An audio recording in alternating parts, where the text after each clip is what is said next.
कैसे हैं बच्चों? नमस्कार। आज काफी दिनों बाद पहली क्लास हो रही है और हम देख पा रहे हैं कि आपका काफी बच्चे आज जुड़ रहे हैं। पहले तो देखो, मैं आपसे बहुत बहुत माफी चाहता हूं कि आपने इतना वेट किया और आपको जो है काफी समय से आपकी क्लासेस आपका पेंडिंग पड़ी हुई हैं। अब ये जो पेंडिंग क्लासेस हैं आपकी, ये पूरा करने के लिए आपको क्या होगा कि अब डेली बेसिस पे आपकी क्लासेस रखेंगे। थोड़ा सा जब आपका क्लासेस नहीं हो पाती हैं तो मोटिवेशन आपका जो है डाउन हो जाता है और आपकी जो है क्लासेस थोड़ी सी आपका जो है चीज़ें पूरी प्रॉपर तरीके से ना आने के कारण आपको काफ़ी दिक्कतें फेस की। 2-3 दिन से आप लगातार क्लासेस में आ भी रहे थे, पर उसके कारण जो आपको परेशानियां हुई हैं वो हम समझ सकते हैं। पर मैं आपसे वादा करता हूं कि आपकी जो अब क्लासेस आपकी होने वाली हैं वो आपकी रेगुलर बेसिस पे क्लासेस होंगी। और ये सब कुछ जब आपके लिए हो रहा है मेरे भाई, तो आपको क्या करना है, आपको आके सिर्फ 2 काम करने हैं। आपको आके प्रेजेंट रहना है और प्रेजेंट रह के आपको ज्यादा से ज्यादा संख्या में अपना प्यार देना है। जब आप यहां पे आएंगे, लाइव क्लास में आएंगे, हमारा भी मोटिवेशन बढ़ेगा, आने वाले टीचर्स हैं उनका भी मोटिवेशन बढ़ेगा और जितना अच्छा प्रीमियम कंटेंट हो पाएगा हमसे, हम आपको जो है वो बेसिकली प्रोवाइड कराने की कोशिश करेंगे। और जब एक अच्छा कंटेंट आपके पास आता है और जब क्लास में आपका जो है थोड़ा सा तड़का लग जाता है, कुछ शेरो शायरी का, कुछ चीजें आपका जो है बेसिकली आपको मिल जाती हैं, तो आपसे बातचीत करके और भी अच्छा लगता है और बातचीत करके आपकी जो क्लास है वो आपका काफी अच्छी हो जाएगी। तो देखिए मेरे भाई, आपसे जो आज मेरी दरखास्त है वो ये है कि पिछली पुरानी बातों को भूल के देखो, पुरानी बातें ना उनकी टिकी हैं ना हमें अपनी टिकानी है, तो उनकी भी बातें भूल जाओ और जो आपका गलती से कुछ और चीजें हो गई हैं वो भी आप भूल जाओ। नई शुरुआत में नई चीजें होती हैं तो वो हमेशा अच्छी लगती हैं। पुरानी बातें आपका जो है अगर उनकी याद करते रह जाएंगे तो एक ही जगह टिके रह जाएंगे, तो फिर क्या करते हैं कि नई शुरुआत करते हैं। तो देखो, आज जो हमने टॉपिक शुरू किया है, जो सबसे पहली क्लास हमारी आज शुरू हो रही है, वो हम करेंगे इंडियन पॉलिटी की शुरू। और देखो, ये सब्जेक्ट एक ऐसा सब्जेक्ट है जिसमें हर कोई अपने आप को यह समझता है कि मैंने ये सब्जेक्ट खुद से पढ़ लिया है, और होता भी है। मैं कहता हूं बड़े धूमधाम से ये सब्जेक्ट आपका जो है बेसिकली क्रिएट हो सकता है। कोई आपको जो है बहुत बड़ी आपका एफर्ट्स डालने की जरूरत नहीं है। दुनिया को पता है कि लक्ष्मीकांत आती है मार्केट के अंदर, तो लक्ष्मीकांत आने के बाद आपको जो है क्या है कि आप दुनिया में आपका जो है पढ़ सकते हैं कैसे आपका, कोई कहता है कि 4 घंटे में कवर हो जाएगी, कोई कहता है 100 दिन में आपका कैसे कवर करें, कोई कहता है कैसे। पर देखो, नया क्या मिलेगा आपको। सबसे पहली बात देखो, पॉलिटी एक ऐसा सब्जेक्ट है जिसमें लोग अपने हिसाब से इंटरप्रिटेशन देते हैं, और जब अपने हिसाब से इंटरप्रिटेशंस जाती हैं तो इंटरप्रिटेशंस का मतलब होता है कि आप लॉ की लैंग्वेज को चेंज कर रहे हैं। और जब आप लॉ की लैंग्वेज को चेंज कर देते हैं, विच मींस कि आप खुद में एक गुनाह कर रहे हैं। सर, इंडियन पॉलिटी एक ऐसा सब्जेक्ट है जहां पे जो लिखा हुआ है वो वैसे का वैसा ही पढ़ा जाएगा। अगर मैंने आपका लिखा हुआ है कि भाई आपका जितने भी एक्ट हैं वो उस एक्ट के थ्रू ही रहेंगे और उसमें उतनी ही बात पढ़ी जाएगी, तो उसको वैसे ही पढ़ेंगे और उसको जैसे का जैसा आपका हमारे कानून ने, हमारे फोर फादर्स ने, जिन्होंने आपका कॉन्स्टिट्यूशन को डिजाइन किया था, उसको आपका जो है जैसा लिखा है आप उसी हिसाब से उसको पढ़ेंगे। और मेरा आपसे यह वादा है कि इस सब्जेक्ट को जब तक इंटरेस्ट ना आ जाए आपको, तो वो आपका टॉपिक हम छोड़ेंगे नहीं। अब मेरी आप बात सुनिए, देखिए पहले टॉपिक में क्या नया देने वाला हूं मैं आपको, और आपको क्यों आना है, ये बातें आपको समझ में आनी चाहिए। देखो, टॉपिक जब भी हम कोई पढ़ेंगे तो हम उस टॉपिक के केस पढ़ेंगे, और केस जो आपको पता है, इस केस की नींव मैं आपके सामने रखूंगा। कब केस की शुरुआत हुई, कब केस आपका जो है बेसिकली आएगा, क्या उस केस से जुड़ी हुई कड़ियां थी जिन्होंने आपका हमारे संविधान में या फिर जुडिशियल रिव्यू के अंदर आपका जो है चेंजेस किए। जैसे आप लोग देखिए, इमरजेंसी पावर सब पढ़ते हैं, पर इमरजेंसी पावर, मैं एक एग्जांपल दे रहा हूं आपको, एक इमरजेंसी पावर सबने पढ़ी हुई होगी, पर इमरजेंसी पावर के अंदर क्या कोई ऐसा केस था जिसने आपका इमरजेंसी की परिभाषा चेंज कर दी। अब देखिए, आपने जैसे फॉर एग्जांपल नेशनल इमरजेंसी पढ़ लिया। अब नेशनल इमरजेंसी आप पढ़ते हैं, नेशनल इमरजेंसी पढ़ने के बाद आपको यह पता लग गया कि भाई आर्टिकल कौन सा है, आर्टिकल आपने लिख दिया 352 है सर। पर सर, ये एक नेशनल इमरजेंसी 3 ग्राउंड्स पे आपको लगती है, एक वॉर, एक आर्म्ड रेवेलियन,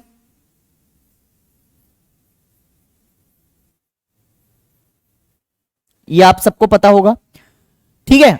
तो जब मैंने बोला वॉर, आर्म्ड रेवेलियन, ये सारी चीजें, तो पहले जो हमारी आपका बेसिकली एक और इमरजेंसी होती है जिसको हम बोलते हैं प्रेसिडेंट रूल। और प्रेसिडेंट रूल का जो इस्तेमाल था, वो प्रेसिडेंट रूल का इस्तेमाल आपका हुआ, और ये बहुत ही आपका नायाब तरीके से इसका गलत इस्तेमाल किया गया बिटवीन 1966 से लेके और 77 के बीच में। क्यों ऐसा हो पाया? क्योंकि उस टाइम पे कोई भी जुडिशियल रिव्यू, या मतलब हमारा जो आपका सुप्रीम कोर्ट है, उसके पास रिव्यू करने की पावर नहीं थी इस प्रेसिडेंट रूल को। फिर एक केस आया जिसको हम बोलते हैं SR Bommai case. SR Bommai case ने परिभाषा ही पलट दी सर।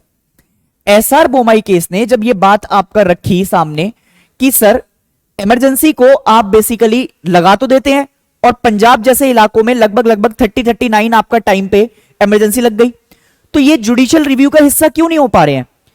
तो फिर जाके एसआर बोमाई केस से इसकी परिभाषा चेंज होती है, जिसमें यह बात बताई जाती है कि अगर कहीं पे भी आपको जो है बेसिकली इमरजेंसी प्रेसिडेंट रूल लगाना है, तो वहां पे ये प्रेसिडेंट रूल अगर सही टर्म्स के सही ग्राउंड्स पे लगाया गया है और जस्टिफाई है, तब तो ठीक है। अगर इन केस ये आपका जस्टिफाई नहीं है और गलत टर्म्स पे लगाया गया है, तो इसका जुडिशियल रिव्यू हो सकता है। और ये एक आपका जो है केस है, इसको आप समझेंगे। तो ये बच्चे एग्जाम्पल था, ये मेरे भाई आपसे एग्जाम्पल आपका पूछेगा, और ऐसे एग्जाम्पल आजकल केसेस में बन रहे हैं। मैं इसका जीता जाता एग्जाम्पल अभी का मेंस के पेपर में आपको जो क्वेश्चन आए हैं उससे दिखा सकता हूं। मेंस के पेपर में उन्होंने पॉलिटी में कॉन्स्टिट्यूशन में कैसे एनवायरमेंट को दिक्कतें हो रही हैं उस चीज के बारे में आपका पूछा है। और अगर कॉन्स्टिट्यूशन को एनवायरमेंट से कनेक्ट कर रहा है, विच मींस कि वो आर्टिकल 21 से आपको जो है जानने के बारे में इच्छा रखता है, और अगर वो आर्टिकल 21 के बारे में जानने से आपका बात रखता है, तो उसमें कई सारे आपका जो केसेस हैं वो हमें पढ़ने पड़ेंगे और वो चीजें हमें पढ़नी पड़ेंगी। आर्टिकल 21 जैसे अगर मैं बात करता हूं, तो इसके अंदर क्या क्या प्रोविजंस आएंगे, कितनी चीजें रहेंगी, वो सारी चीजें हम डिफाइन करेंगे।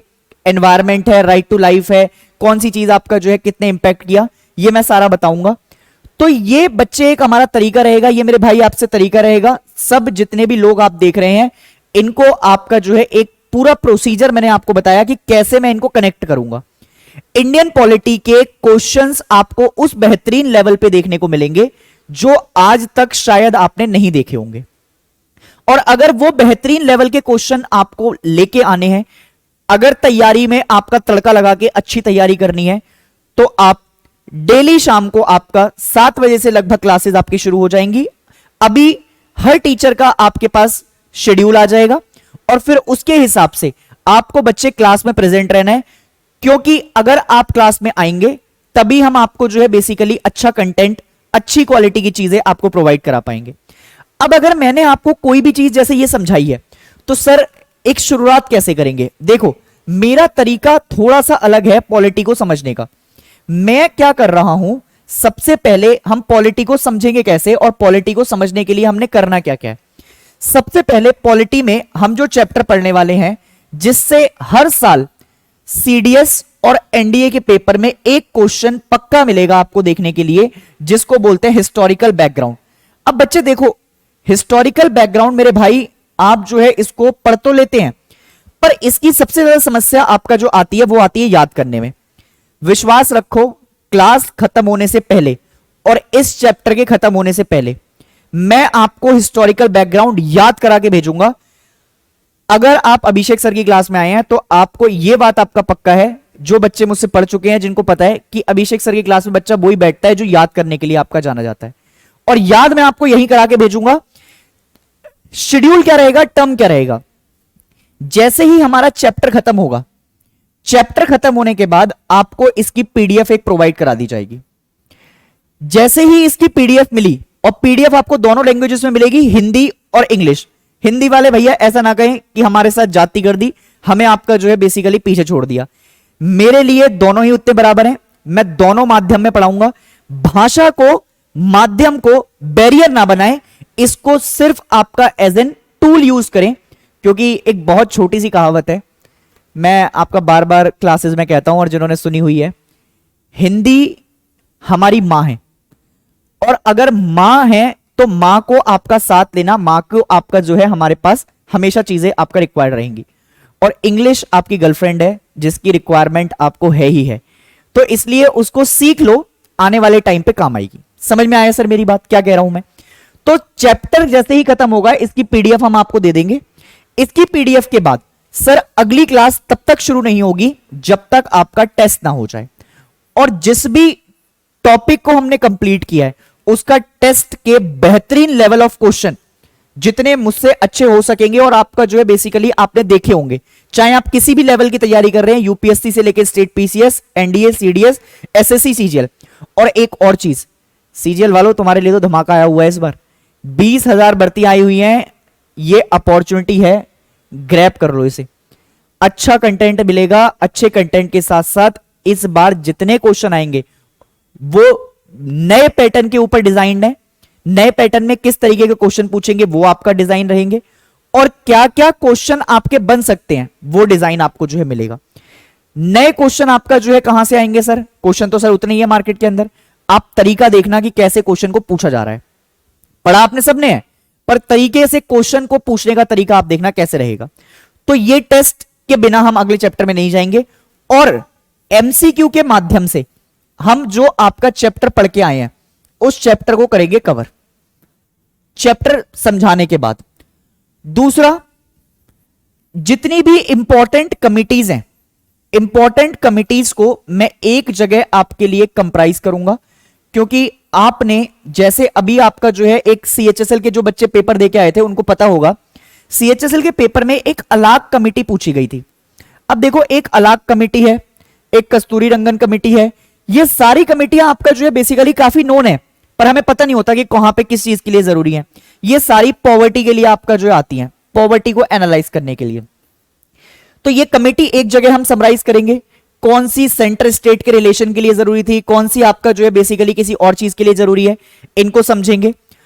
उसके बाद तीसरा जो टॉपिक हमारा चलेगा वो हम समझेंगे अपने संविधान को, कॉन्स्टिट्यूशन को। आप जब समझ लेंगे तो कॉन्स्टिट्यूशन को समझने के बाद संविधान की नींव कैसे रखी गई, इसके लिए बच्चे आपको बेहतरीन स्टडी में आपका सुनाऊंगा कहानी, आपका ऐसी जो दिमाग में एक बार में बैठ जाए, कैसी आपका संविधान की नींव चली।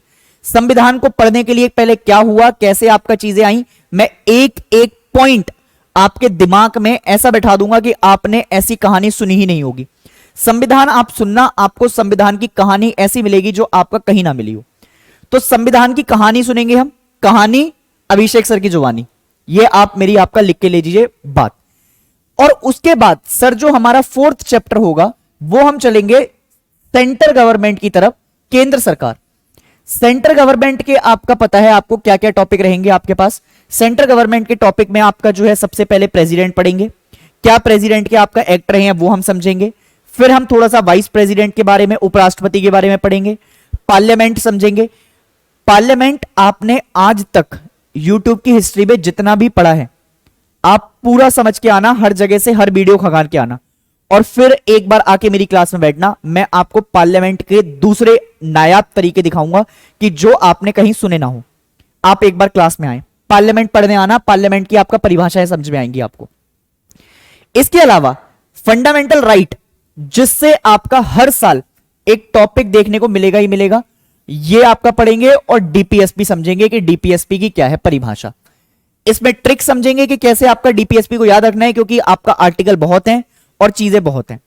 फिर धीरे धीरे हम स्टेट गवर्नमेंट की तरफ जाएंगे, स्टेट गवर्नमेंट से फिर सेंटर स्टेट रिलेशन पढ़ेंगे, फिर constitution, non constitution, statutory body की तरफ चलेंगे। बच्चे हमारे पास 3 तरीके की मेरे भाई आपका बॉडीज होती हैं। एक होती है कॉन्स्टिट्यूशन बॉडी जिसका संविधान में आपका उल्लेख किया हुआ है, एक होती है नॉन कॉन्स्टिट्यूशन बॉडी जिसका संविधान में कोई आपका उल्लेख नहीं मिलता, और एक होती है स्टैच्यूटरी बॉडी जो किसी एक्ट ऑफ पार्लियामेंट के थ्रू बनाई गई है, जो बेसिकली किसी नियम के थ्रू आपका पार्लियामेंट में रखी गई है।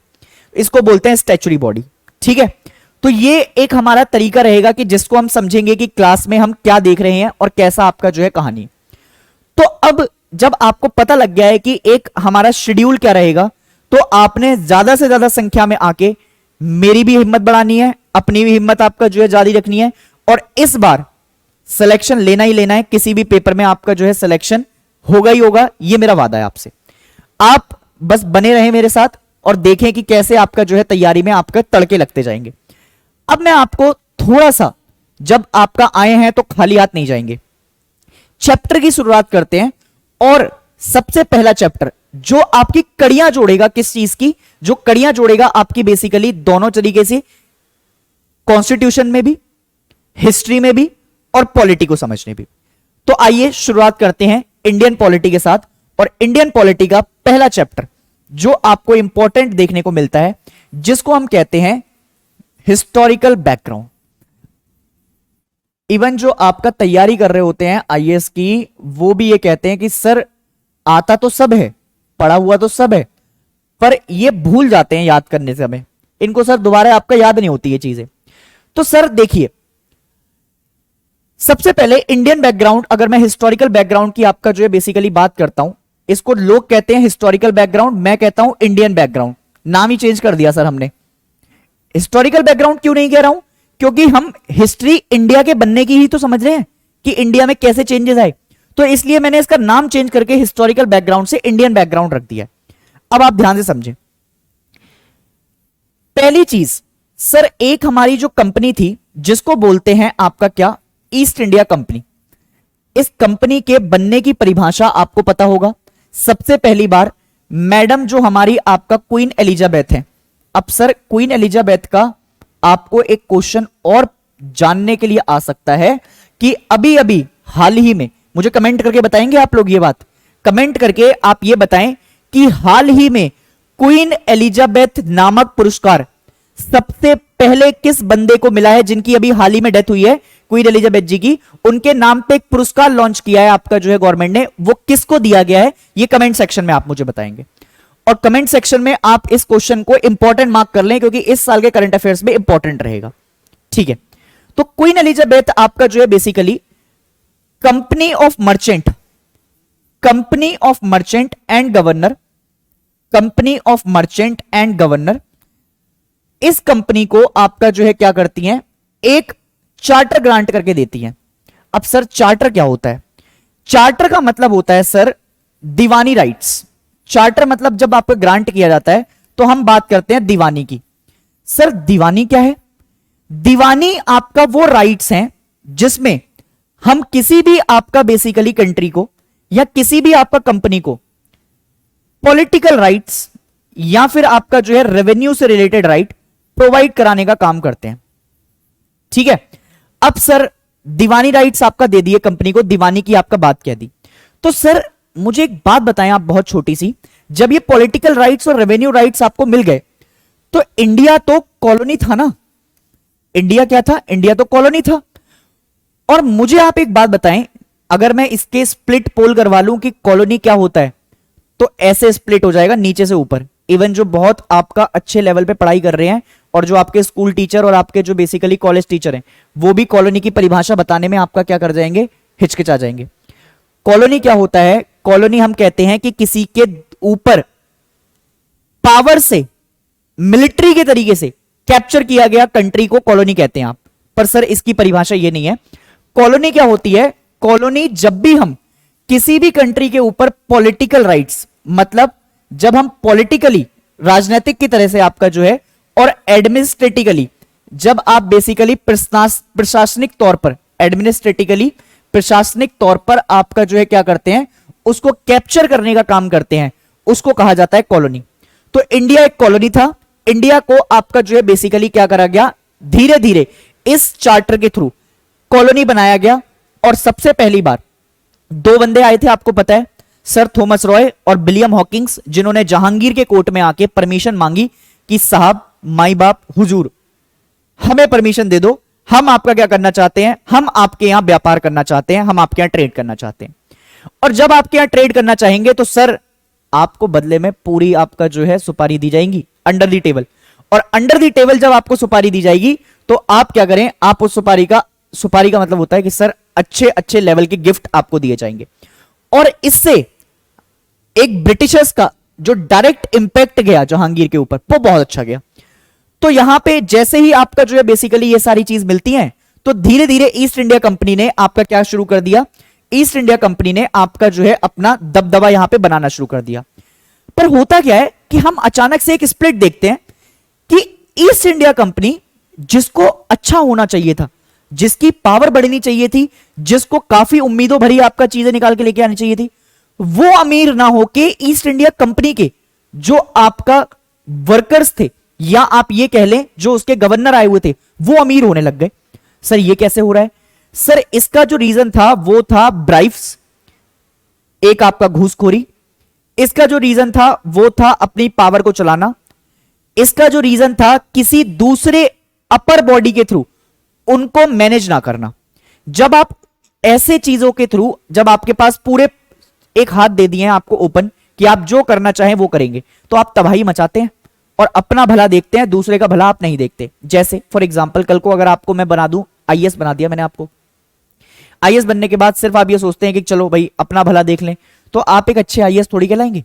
पर अगर आप ये कहते हैं कि मुझे समाज का बेनिफिट करना है, तो आप एक अच्छे आईएएस हैं। पर यहां पे क्या हो रहा था, ये तो आपका जो है बेसिकली सिर्फ अपना भला देख रहे थे।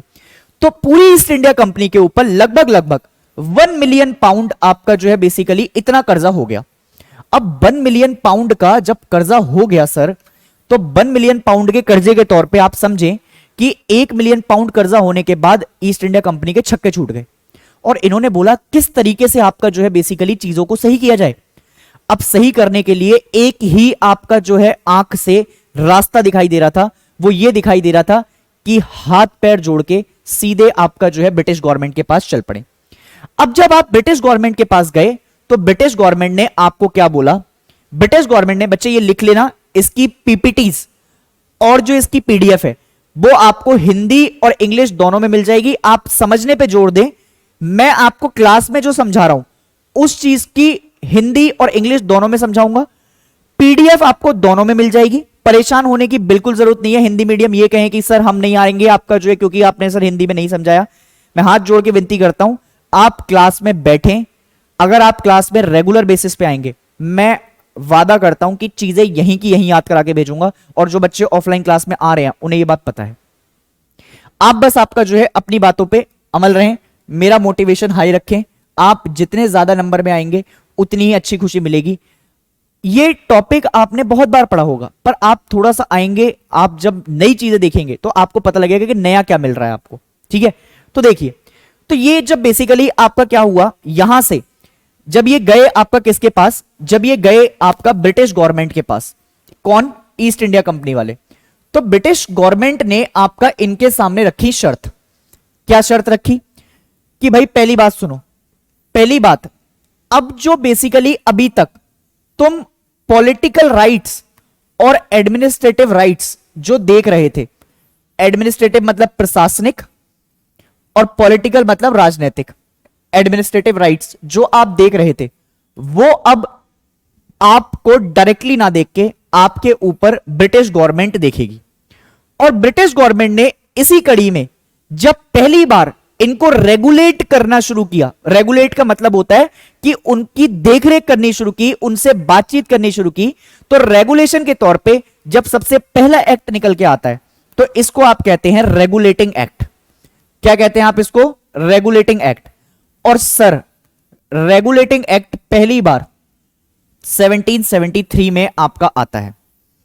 अब ये 1773 में जब रेगुलेटिंग एक्ट आपको जो है दिया गया पहली बार, इसको रेगुलेटिंग एक्ट ही बोलते हैं 1773 का। 1773 में रेगुलेटिंग एक्ट को जब आपने रखा तो उस रेगुलेटिंग एक्ट के अंदर सबसे पहली बार ये पहला स्टेप था, it was the first step where the British government started to take over the East India Company. यह पहला कदम था जहां से प्रशासनिक और पॉलिटिकल राइट्स के थ्रू आपका ब्रिटिश गवर्नमेंट ने ईस्ट इंडिया कंपनी को टेक ओवर करना शुरू किया। और जब ये टेक ओवर की बातें आपका शुरू हुई तो इन्होंने क्या किया, इन्होंने सबसे पहले आपका कुछ सिग्निफिकेंस रखे अपने, और उन सिग्निफिकेंस को हम समझने की कोशिश करते हैं कि सर ये सिग्निफिकेंस थे क्या। अब सर ये सिग्निफिकेंस क्या है, इनकी परिभाषाएं क्या हैं, इनमें क्या मानचित्र देखने को मिलेंगे। सबसे पहली चीज, ब्रिटिश गवर्नमेंट को एक बात पता थी कि जब तक आपका बेसिकली पावर डिसेंट्रलाइज रहेगी, चाणक्य का एक बहुत अच्छा कोटेशन आपको याद रखना है कि जब पावर सेंट्रलाइज होती है मतलब पावर एक जगह से फ्लो हो रही है, तब तक वो एम्पायर फलता है, फूलता है और बहुत ज्यादा तरीके से आपका डेवलप करता है। पर जब पावर 100 हाथों में गिर जाती है, पावर 100 हाथों में बट जाती है, तो वहां से पावर डिस्ट्रीब्यूट होकर बिखरनी शुरू हो जाएगी और वो खत्म हो जाएगा। तो यही आपका जो है बेसिकली इन्होंने किया, जो पावर डिसेंट्रलाइज थी उसको सेंट्रलाइज करेंगे, केंद्रीकरण करेंगे सबसे पहली बार। और केंद्रीकरण करने का मतलब यह है कि जो गवर्नर अलग अलग बटे हुए थे, कि गवर्नर ऑफ बंगाल अलग है, बॉम्बे अलग है, मद्रास अलग है, इनके लिए सबसे पहले एक गवर्नर जनरल ऑफ बंगाल को घोषित किया गया। गवर्नर जनरल ऑफ बंगाल जो आपका बनाया गया, सबसे पहला गवर्नर जनरल ऑफ बंगाल जो आता है आपका, वो गवर्नर जनरल ऑफ बंगाल बन के आते हैं कौन? कमेंट में लिखेंगे कि मैं ही बता दूं? चलो मैं ही बता देता हूं। सबसे पहले आपका गवर्नर जनरल ऑफ बंगाल बनते हैं वॉरेन हेस्टिंग। वॉरेन हेस्टिंग ये फर्स्ट गवर्नर की पोजीशन को चेंज करके गवर्नर ऑफ बंगाल से गवर्नर जनरल ऑफ बंगाल बनाए गए। और ये क्वेश्चन ऐसे एफकेट वगैरह के पेपरों में आ रखे होते हैं। प्रीवियस ईयर का 17 का 2017-18 के क्वेश्चन उठाएंगे, ऐसे क्वेश्चन आपको एफकेट में देखने को मिलते रहते हैं। तो first governor general of Bengal आपका जो है बेसिकली वॉरेन हेस्टिंग बने यहां पे। और वॉरेन हेस्टिंग के अंदर जो मुंबई और मद्रास वाले दोनों आपका जो बेसिकली थे, बॉम्बे और मद्रास, तो ये दोनों आपका जो है basically governor general of Bengal के अंदर रख दिए गए। अब एक बात समझे जरा, एक बार इंडिया का मैप देखें यहां से, ये है मेरा बंगाल, ये है मेरा मद्रास और इधर है मेरा बॉम्बे। यहां से आपका गवर्नर जनरल ऑफ बंगाल के थ्रू, मद्रास के थ्रू ये पूरी पावर यहां पे आ गई और बॉम्बे से पूरा वेस्टर्न वाला पार्ट कवर कर लिया और बंगाल से ये पूरा नॉर्थ ईस्ट और नॉर्थ पार्ट कवर कर लिया, विच मींस कि इंडिया पूरा कवर हो रहा है आपके पास। और अगर ऐसा हो रहा है तो गवर्नर जनरल ऑफ बंगाल आपका क्या कर रहा है, बॉम्बे और मद्रास वालों को गाइडलाइंस पास करेंगे और ये इनके हिसाब से ही आपका जो है क्या करेंगे, काम करेंगे। आने वाले टीच पे आपका जो है काम किया जाएगा। सर अभी आपका जो है इनकी मांगे पूरी तो नहीं हो पाई थी, इन्होंने क्या किया, इन्होंने गवर्नर जनरल ऑफ बंगाल को आपका जो है बेसिकली बना के और रख दिया एक तरफ। और इन्होंने क्या बोला, इन्होंने सबसे पहली बार एक अनडिवाइडेड इंडिया का, बिना आजाद हुए भारत का सबसे पहला सुप्रीम कोर्ट एस्टेब्लिश किया, जिस सुप्रीम कोर्ट के अंदर एक सीजेआई महानिदेशक या महान्यायालय जो आपका बेसिकली होते हैं chief justice of India, plus 3 जजेस, 3 और जज आपका जो है बेसिकली अपॉइंट किए। तो टोटल नंबर ऑफ जजेस की संख्या आई 4 और इन जजेस में 4 में से आपका जो है सबसे पहले जो सीजीआई बने, इनका नाम था एलिजा इम्पे। एलिजा इम्पे, याद रखनी है ये बात, कहीं पे लिख लेना कि सबसे पहले जो आपका बेसिकली सीजीआई थे उनका नाम था एलिजा इम्पे। और एलिजा इम्पे ने आपका आके ये डायरेक्शंस देने शुरू किए कि कैसे हम आपका जो है काम करेंगे। तो अभी पावर धीरे धीरे सेपरेट होनी शुरू हो रही है, पर अभी आपका जो है पावर को एक जगह रखा गया है। अब मेरी बात ध्यान से सुने कि जब ये मेरी बेसिकली एलिजा इम्पे को एक जगह रख दिया गया और एलिजा इम्पे आपका जो यहां पे रहते हैं, तो इसके बाद जितने भी आपका लोकल तौर पे जितने भी लोग थे, जितने भी आपका बेसिकली बंदे थे जो वर्कर्स के तौर पे काम करते थे ईस्ट इंडिया कंपनी में, उन्हें सख्त निर्देश दिए गए, सख्त पालन करने को उनसे बोला गया। अच्छा ये कब बनाया गया सुप्रीम कोर्ट, ये 1774 में बनाया गया, ये बात याद रखें, 1774 में बनाया गया ये पहला सुप्रीम कोर्ट अनडिवाइडेड इंडिया का। तो इसके बाद सख्त निर्देश दिए गए कि अगर आप किसी ब्राइब में पकड़े गए, ब्राइब मतलब होता है आपका घूसखोरी, अगर उसमें पकड़े जाते हैं, अगर आप किसी की तरीके की आपका घूस लेते हुए पकड़े जाते हैं, तो आपको बेसिकली क्या कर दिया जाएगा, कंपनी से निकाल दिया जाएगा, या फिर आप कंपनी के आपका जो है जो भी कड़े सख्त नियम बनाए जाएंगे उनको आपका जो है बेसिकली पालन करना पड़ेगा आपको। और अगर ऐसा हुआ तो भाई साहब आपकी जो है खैर नहीं है, तो आपको ये चीजें आपका सख्त निर्देश के थ्रू आपका देखनी पड़ेंगी। क्या मेरी बात समझ में आई?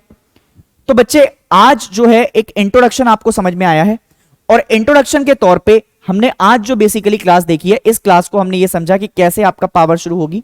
इस पावर में हमने आपका देखा कि कैसे पावर सेंट्रलाइज होनी शुरू हुई और कैसे चीजें खत्म हुई। मैं फिर से आपसे कह रहा हूं, मेरी हाथ जोड़ के विनती है कि आप लोग जो भी अभी तक पुरानी बातें आपका याद रखे हैं उनको भूल के लाइव आना शुरू कीजिए। आपको शेड्यूल हर टीचर का शुरू कर दिया जाएगा। ये जीएस स्पेशल की क्लासेस हैं, इन जीएस स्पेशल की क्लासेस में आपको हर सब्जेक्ट की इंडिविजुअल फैकल्टी आके पढ़ाएगी और हर इंडिविजुअल फैकल्टी अपने फील्ड में बहुत माहिर है। आपने सबका आपका नाम सुना होगा, सबकी आपका जो है बेसिकली चीजें आप देखेंगे, क्या नया मिलेगा आपको वो आप देखेंगे। और अगर ये सारी चीजें आपको नहीं मिल रही हैं, हम आपके लिए एफर्ट्स डाल रहे हैं, तो आपने बस इतना करना है, टाइम से आके लाइक शेयर और सब्सक्राइब में कोई कमी नहीं छोड़नी मेरे भाई।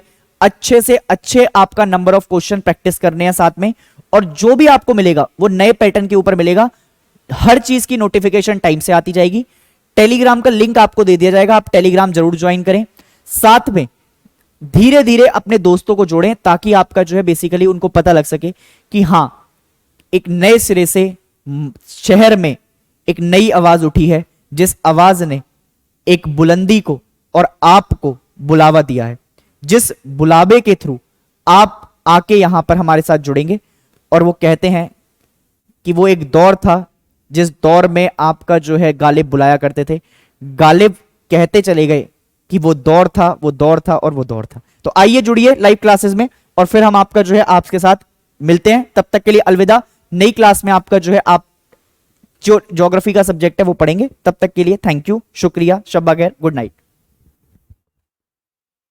ठीक है सर।